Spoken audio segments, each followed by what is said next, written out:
Hello everyone, कैसे हैं आप सब। आई होप आप सब बहुत ही अच्छे में होंगे, बहुत मज़े में होंगे। And in my last video we are discussed about what is business, its objectives and its nature.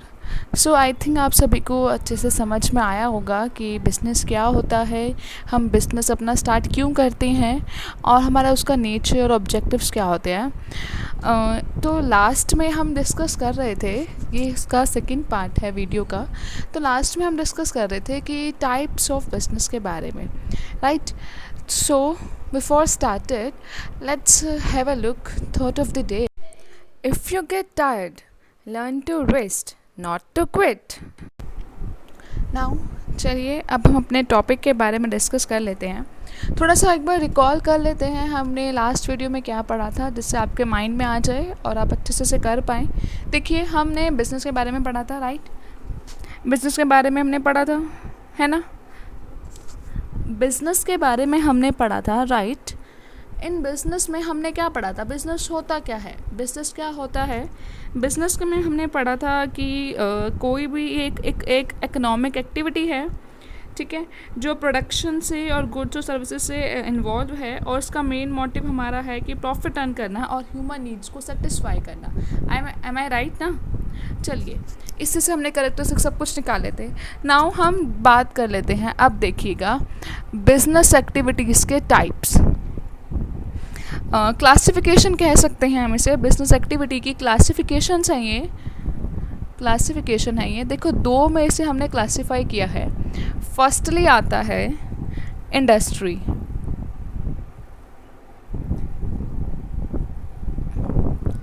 Next आता है कॉमर्स।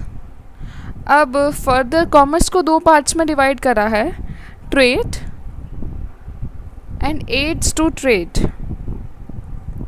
अभी आपको इंडस्ट्री के बारे में भी पता होएगा, आई थिंक आप कॉमर्स के बारे में भी जानते होंगे, ट्रेड के बारे में भी, बट आपको थोड़ा एड्स टू ट्रेड थोड़ा डिफरेंट सा लग रहा होगा, थोड़ा अलग सा लग रहा होगा। सो डोंट बी वरी, हम आपको इस वीडियो में अच्छे तरीके से बताएंगे कि ये टर्म है क्या भाई, ठीक है। अब देखिएगा, सबसे पहले हम ले लेते हैं इंडस्ट्री को, उठा लेते हैं, ठीक है। इंडस्ट्री होती क्या है। इंडस्ट्री का मतलब क्या होता है कि इसका मतलब होता है किसी भी प्रोडक्ट को एक्सट्रैक्ट करना, उसको निकालना, उसे प्रोड्यूस करना, प्रोडक्शन करना, उसको कन्वर्ट करना रॉ मटेरियल्स में से फिनिश गुड्स में, प्रोडक्ट्स। तो देखिएगा, देखो क्या होता है। मैं आपको लिख कर दिखाती हूँ, देखो। It includes those economic activities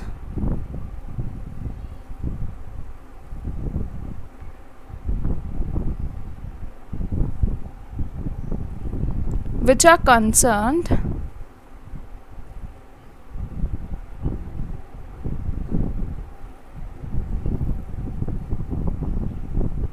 with extraction, production,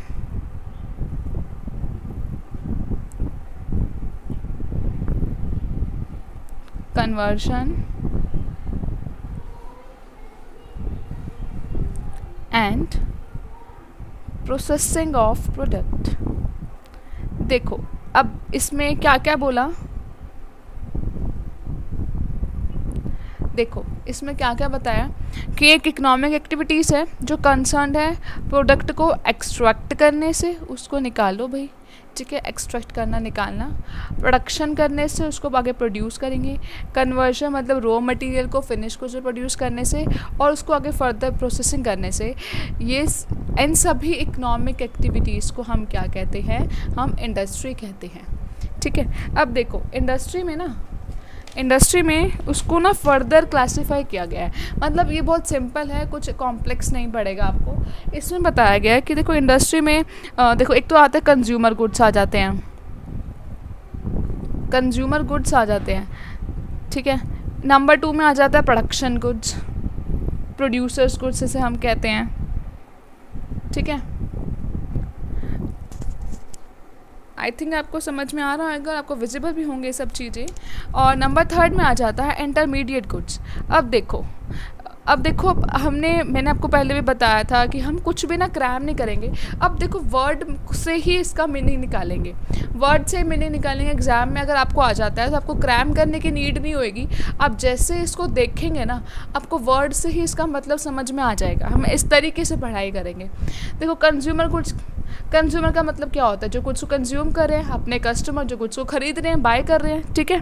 मतलब कंज्यूमर कुछ ऐसे गुड्स हो गए जिन्हें फाइनली कंज्यूमर खरीद ले हैं, जिसको फाइनली कंज्यूमर जो यूज़ करते हैं, ठीक है। जैसे कि आप और हम हैं, है ना, हम क्या यूज़ कर, जैसे कि हमने कुछ भी ले लिया, टेलीविज़न खरीद रहे हैं, रेडियो ले रहे हैं, क्लोथ्स ले रहे हैं, राइस ले रहे हैं, एटसेट्रा, कुछ भी डाल सकते हैं इसमें कंज्यूमर गुड्स में। तो कुछ अलग सा, कुछ मैंने नई बात नहीं बताई होगी। आई थिंक आपको सभी को क्लियर होएगा कि देखो कंज्यूमर का मतलब होता है जो गुड्स को कंज्यूम करते हैं हमारे कस्टमर्स, और गुड्स, ठीक है। तो यानी कि जो फाइनली जो ऐसे गुड्स जिनको फाइनली कंज्यूमर कंज्यूम करते हैं। प्रोड्यूसर्स गुड्स क्या होते हैं? ऐसे गुड्स होते हैं जिन्हें प्रोड्यूसर्स लेते हैं, जिनको जो है प्रोड्यूसर यूज़ करते हैं अपनी आगे प्रोडक्शन करने में। देखो जैसे कि इसके एग्जांपल मैं आपको बताती हूँ। देखो टूल्स एंड मशीनरी प्रोड्यूसर्स इनको परचेज करते हैं, उनके लिए गुड्स हैं, है ना। वो परचेज करते हैं, क्यों करते हैं? क्या? ताकि वो अपने प्रोडक्शन आगे अच्छे से स्मूथली कर सके, रॉ मटेरियल को इजीली फिनिश्ड गुड्स में कन्वर्ट कर सके। तो इस पर इसका एग्जांपल बनते हैं। प्रोड्यूसर गुड्स ऐसे गुड्स होते हैं जिन्हें प्रोड्यूसर्स परचेज करते हैं, जिनकी हेल्प से वो आगे के गुड्स को जो बना पाते हैं। और एक चीज़ मैं आपको बता देती हूँ कि प्रोड्यूसर्स गुड्स को ना ऑल्सो कैपिटल गुड्स भी कहते हैं, मतलब बिकॉज ना कैपिटल इन नेचर होते हैं ये, सो इन्हें कैपिटल गुड्स कहते हैं।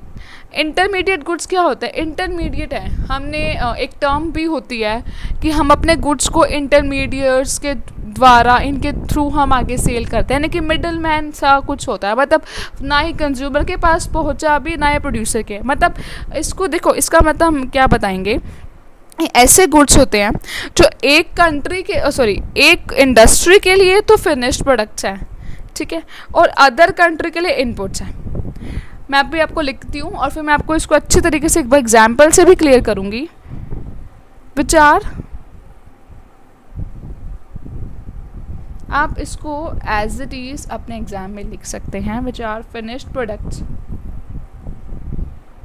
ऑफ वन इंडस्ट्री, एक इंडस्ट्री का फिनिश्ड प्रोडक्ट्स है, and become the inputs of other industry. मतलब एक इंडस्ट्री के लिए तो भैया ये फिनिश्ड प्रोडक्ट्स है, मतलब लास्ट है, कंज्यूम कर लिया। एक के लिए इनपुट है जिसे वो आगे यूज़ करेगा आउटपुट में कन्वर्ट करने के लिए, ठीक है। अब इसका एक एग्जांपल देखो आप, हो सकता है हम देखो इसको लेके चलते हैं। ब्रेड लेकर आए आप, ब्रेड जो कंपनी है, जो इंडस्ट्री होती है जो ब्रेड मैन्युफैक्चरिंग करती है, ठीक है, तो उसके लिए ये ब्रेड फिनिश प्रोडक्ट उसका बन गया। मतलब जैसे उसने जिस भी इनपुट को, जिस भी रॉ मटेरियल यूज़ करके ब्रेड बनाया, तो रॉ मटेरियल से ब्रेड को कन्वर्ट किया, मतलब ब्रेड में कन्वर्ट किया, तो उसके लिए, उस इंडस्ट्री के लिए bread is a finish product हो गया। अब एक ब्रेड पकोड़ा वाली इंडस्ट्री, एक ब्रेड पकोड़ा है, एक मतलब हलवाई है जो है, वो ब्रेड पकोड़ा आगे बनाता है, तो उसके लिए ब्रेड क्या होगा? उसके लिए ब्रेड इनपुट होएगा, तो क्योंकि वो उसको आगे फर्दर बेसन वगैरह डाल के जैसे भी है वो अपना आगे ब्रेड पकोड़ा बना रहा है, तो वो उसके लिए ब्रेड क्या है, उसने ब्रेड परचेज़ किया, एज अ इनपुट परचेज़ किया, और इससे वो ब्रेड पकोड़ा उसका आउटपुट होएगा, फिर वो आगे उसको फर्दर अपने कस्टमर को सेल करेगा। यानी कि क्या हुआ कि एक ब्रेड जो था वो एक इंडस्ट्री के लिए तो ये फिनिश्ड गुड्स था, जिसने उसको रॉ मटेरियल से ब्रेड बनाकर आगे शॉप पे सेल कर रहा है। और दूसरा जो हलवाई था, जो था उसके लिए ब्रेड जो था वो एज एन इनपुट था। ठीक है ना, यही सब चीज़ें हैं, बस आपको समझ में अब आ गया होगा। अब देखो, अब देखो इंडस्ट्री बारे में पढ़ा, ये तो 3 टर्म्स थी नॉर्मली सिंपली जो पूछ लिए जाते हैं, फिर कभी कभार आप बुक्स में पढ़ेंगे ना तो ये टर्म यूज़ हो जाएंगे, तो अगर आपको क्लियर ना हो तो आप अच्छे से समझ जाएंगे इनको वीडियो को देखकर। अब देखो टाइप्स ऑफ इंडस्ट्री की बात करते हैं। इंडस्ट्री की ना टाइप्स होती हैं, ये आपने ना पहले भी क्लासेस में पढ़ा होगा, ये कुछ नया नहीं है, बहुत ही इजी सा है। देखो आप सभी को जानते होंगे, प्राइमरी इंडस्ट्री, सेकेंडरी इंडस्ट्री और tertiary industry. First is that primary, secondary and tertiary. देखो प्राइमरी इंडस्ट्री वो इंडस्ट्री होती है जो नेचुरल रिसोर्सेज को यूज़ करके उनको एक्सट्रैक्ट करती है और उनको प्रोड्यूस करती है, मतलब कि मतलब जो नेचुरल रिसोर्सेज होते हैं ना उनको निकालती है। जैसे कि जैसे नेचुरल रिसोर्सेज हम एक्सट्रैक्ट करते हैं कहाँ, जैसे सच एज हम अर्थ से कर रहे हैं, सी से कर रहे हैं, एयर से कर रहे हैं, मतलब इन नेचुरल रिसोर्सेज को निकालते हैं और फिर उनको जो है आगे प्रोड्यूस करते हैं, उन पर आगे फर्दर प्रोसेसिंग करते हैं ताकि हमारा गुड्स बन सके, फाइनल प्रोडक्ट तैयार हो सके। सेकेंडरी इंडस्ट्री वो इंडस्ट्री होती है जो प्राइमरी इंडस्ट्री ने जो गुड्स बनाया इसको यूज़ करेगी वो, ठीक है, और उससे आगे फर्दर प्रोसेसिंग करेंगे। इसका एक एग्जांपल मैं आपको लेके बताती हूँ। देखो माइनिंग और है, जैसे सॉरी आयरन और की माइनिंग करी है, आयरन और की माइनिंग हुई है, निकाला है, एक्सट्रैक्ट किया है, ठीक है, तो ये तो प्राइमरी इंडस्ट्री का काम हो गया। अब आगे फर्दर आयरन और से स्टील बनाया, ये आगे जो प्राइमरी इंडस्ट्री ने किया उसका प्रोडक्ट तो आयरन और था। अब प्राइमरी इंडस्ट्री ने जो किया उसको आगे, उसको मटेरियल को आगे फर्दर क्या बनाया, उसने स्टील बनाया। तो ये किसने बनाया, तो ये काम किसका, सेकेंडरी इंडस्ट्री का। यानी कि सेकेंडरी इंडस्ट्री क्या करती है, जो भी मटेरियल्स ऑलरेडी प्राइमरी स्टेज में बन चुके हैं उनको आगे फर्दर प्रोसेस करके वो एक गुड्स जो है फाइनली बनाती है, उसको हम सेकेंडरी इंडस्ट्री कहते हैं, ठीक है।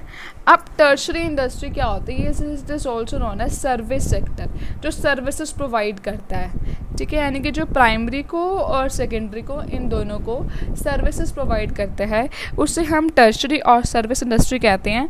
ये अपने सर्विसेज देते हैं, जैसे अपने सर्विसेज जो प्रोवाइड करते हैं ताकि गुड्स जो है ईजिली अच्छी तरीके से फ्लो हो सके इन द मार्केट में। जैसे कौन कौन सी सर्विसेज देंगे, जैसे कि एग्जाम्पल लेते हुए ट्रांसपोर्टेशन की,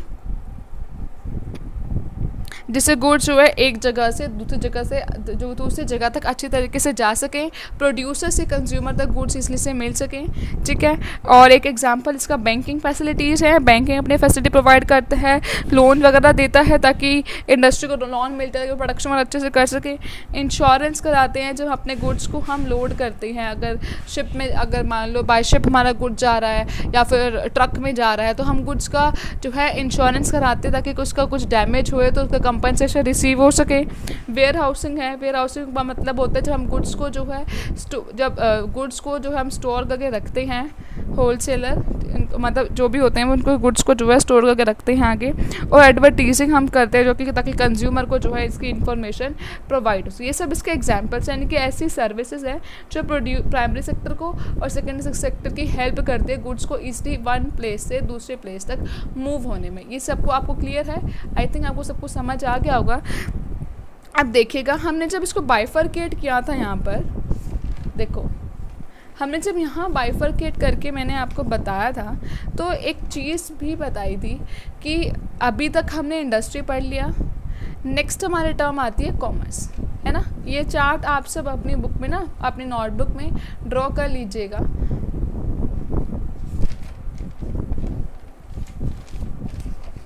अब हम बात करते हैं कॉमर्स। कॉमर्स क्या होता है, कॉमर्स का मतलब होता है कि ये डील करता है, मतलब कि ये जितनी भी बाइंग एंड सेलिंग गुड्स को करते हैं ना उन सब से डील कर रहा है। मतलब गुड्स और सर्विसेज को प्रोड्यूसर से कंज्यूमर तक पहुंचाने में जितनी भी एक्टिविटीज़ एंगेज है ना, जितनी भी एक्टिविटीज़ उसके से रिलेटेड हैं उन सभी के टोटल को हम कॉमर्स कहते हैं। यानी कि it is the sum total of all those activities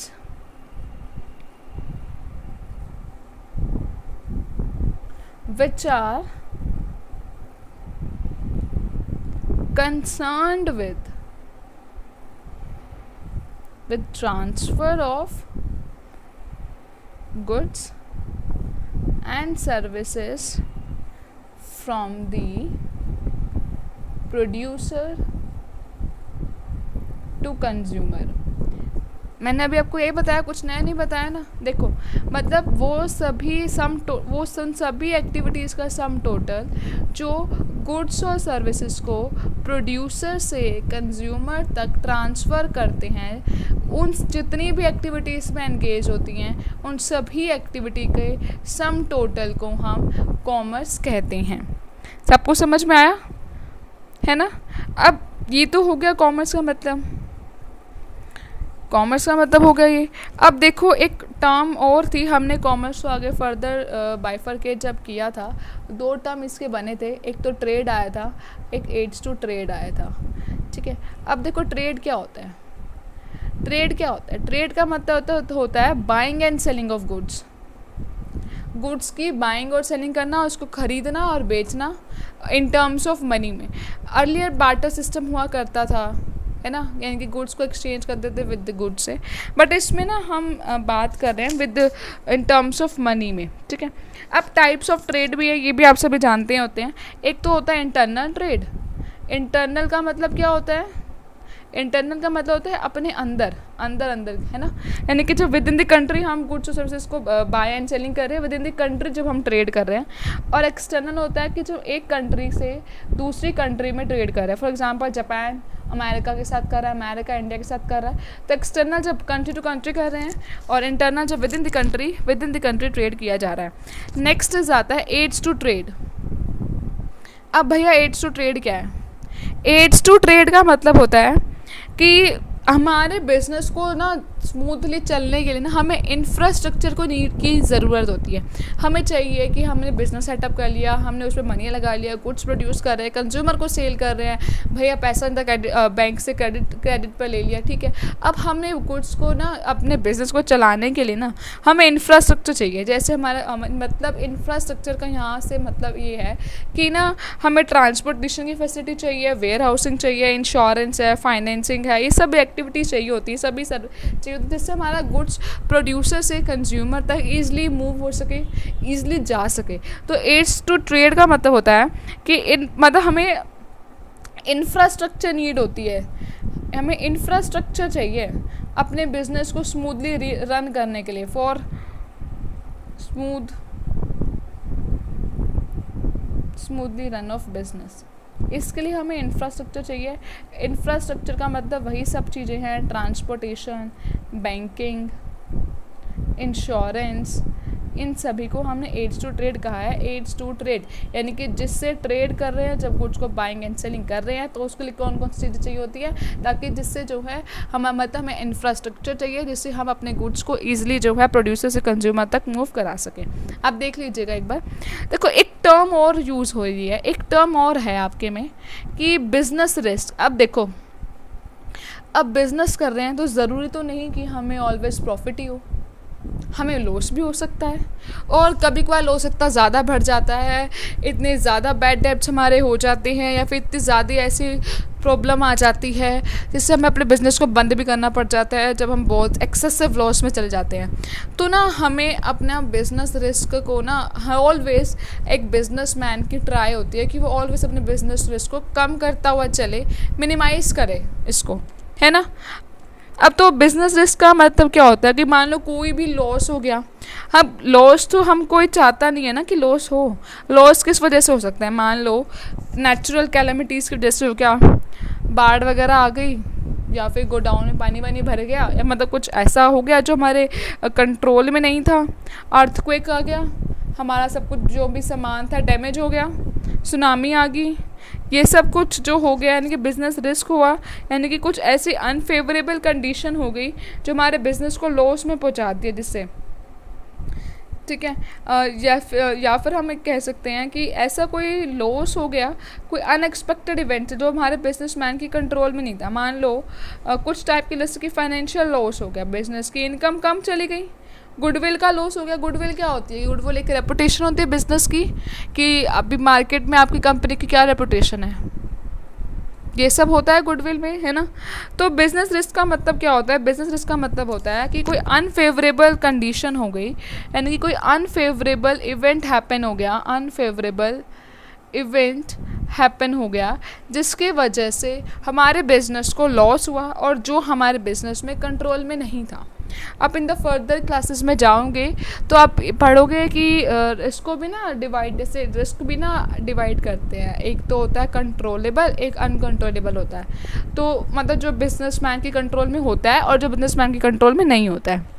तो अभी आप इतना याद रखिएगा कि बिज़नेस रिस्क ऐसा रिस्क होता है कि जिससे हमारे बिज़नेस को लॉस हो सकता है, यानी कि कोई ऐसा अनफेवरेबल इवेंट अक्कर हो गया जो हम नहीं चाहते थे, बिजनेसमैन नहीं चाहता था और जो उसके कंट्रोल में नहीं था। एग्जांपल सुनामी आ गई, अर्थक्वेक आ गया, उनकी वजह से जो भी हमारे बिज़नेस को लॉस हो गया, ये सब तो बिज़नेस रिस्क कहलाता है।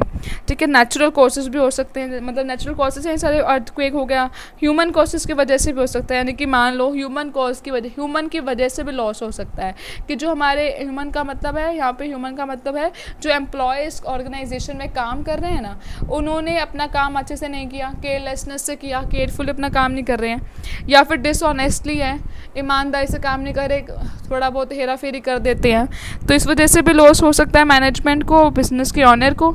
इकोनॉमिक रिस्क, इकोनॉमिक कारण भी हो सकता है, मतलब मान लो मार्केट कंडीशन चेंज होगी, जो हम चीज़ बना रहे थे उसकी डिमांड, या फिर जो हमारी डिमांड जो थी हमारे प्रोडक्ट की वो होगी, फ्लक्चुएट होती जा रही है, मतलब हमारी डिमांड डिक्रीज हो रही है।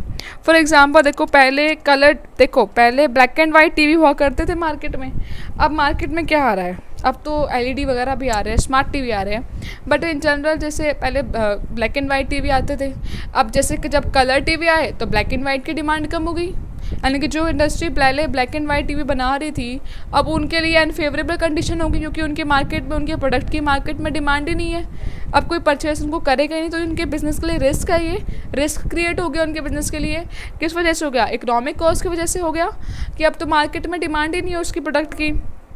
अब जो पहले ब्लैक एंड वाइट थे उसके बाद एलसीडी टीवी आए, अब लोगों ने ज़्यादातर प्रेफर करने लगे कि एलसीडी टीवी होना चाहिए घरों में, हालांकि ब्लैक एंड अभी भी जो है कलर टीवी यूज़ कर लेते हैं कहीं कहीं, पर वैसे देखा जाए तो एलसीडी की डिमांड ज़्यादा हुई। अब थोड़े टाइम मतलब एलसीडी के बाद एलईडी आया, एंड आजकल एलईडी, स्मार्ट टीवी, इन सभी की डिमांड है पॉपुलर, ये सब ज़्यादा पॉपुलर है। तो मतलब ये जो पहले कंपनी जो पहले ब्लैक एंड वाइट टीवी बनाती थी उसके लिए तो भाई लॉस हो गया ना, क्योंकि अब कलर टीवी ने उसकी डिमांड सारी ले ली, अब जो इंडस्ट्री वो बनाती थी उनके लिए तो ये लॉस क्रिएट हो गया, अब वो कैसे काम करेगी। तो ये सभी ना बिजनेस रिस्क थे जो हमने पढ़े हैं। एक चीज़ और बता देती हूँ, जैसे कि मान लो हो सकता है ना पॉलिटिकल कॉज की वजह से भी रिस्क हो जाता है, एक ना पॉलिटिकल कॉज, पॉलिटिकल रीज़न की वजह से भी ना बिज़नेस को लॉस हो जाता है कभी कभार सम टाइम, कि मान लो गवर्नमेंट की ना कोई पॉलिसी चेंज होगी जो हमारे प्रोडक्ट को अफेक्ट कर रही है, लेकिन हमारे प्रोडक्ट के लिए अनफेवरेबल है। मान लो कि गवर्नमेंट ने ना कुछ लाइसेंस एमएनसी की एंट्री कर दी, एमएनसी इस कंपनी हमारी इंडस्ट्री में आ गई, हमारी कंट्री में आ गई, तो जो डोमेस्टिक बिजनेस थे उनके डिमांड में फ़र्क पड़ेगा ना। अब पहले फॉर एग्ज़ाम्पल पहले किसी एक प्रोडक्ट की दो कंपनी हुआ करती थी, ए एंड बी, तो लोग सब पीपल्स क्या करते थे, ए से परचेज़ किया, बी से परचेज़ किया, इन दोनों से ही परचेज़ करते थे। अब गवर्नमेंट ने कोई पॉलिसीज़ बना दी जिससे एमएनसी ने एंट्री कर ली, यानी कि एक सी कंपनी और आ गई। अब जो डिमांड होगी वो इन सब में बाइफरकेट हो जाएगी, इन सब में डिवाइड हो जाएगी डिमांड। तो अब पहले जो इन्हें प्रॉफिट होता था, ऐसे जो प्रॉफिट होता था वो उतना नहीं होगा ना। ये तो बस एक ऐसा एग्जांपल है कि गवर्नमेंट की मतलब जो है उन्होंने फॉरेन एमएनसीज़ की एंट्री होगी। गवर्नमेंट जब हम पॉलिटिकल कोर्स लेंगे ना तो सिर्फ हम यही नहीं बताएंगे, इसमें और भी चीज़ें आ जाती हैं कि एमएनसी की एंट्री हो गया, लाइसेंसिंग, कोई टैक्सेशन, कोई लॉ चेंज हो गया जो हमारे बिजनेस को अफेक्ट कर रहा है, all that things. So it's all about for today. I think आप सभी को पढ़कर मज़ा आया होगा। मैंने अपना पूरा 100% दिया, आपको अच्छे से क्लियर हो सब चीज़ें। अगर आपको कोई भी डाउट्स हैं तो आप मुझे प्लीज़ कमेंट करिएगा, मैं ज़रूर बताऊंगी। Thank you so much, have a nice day, bye bye.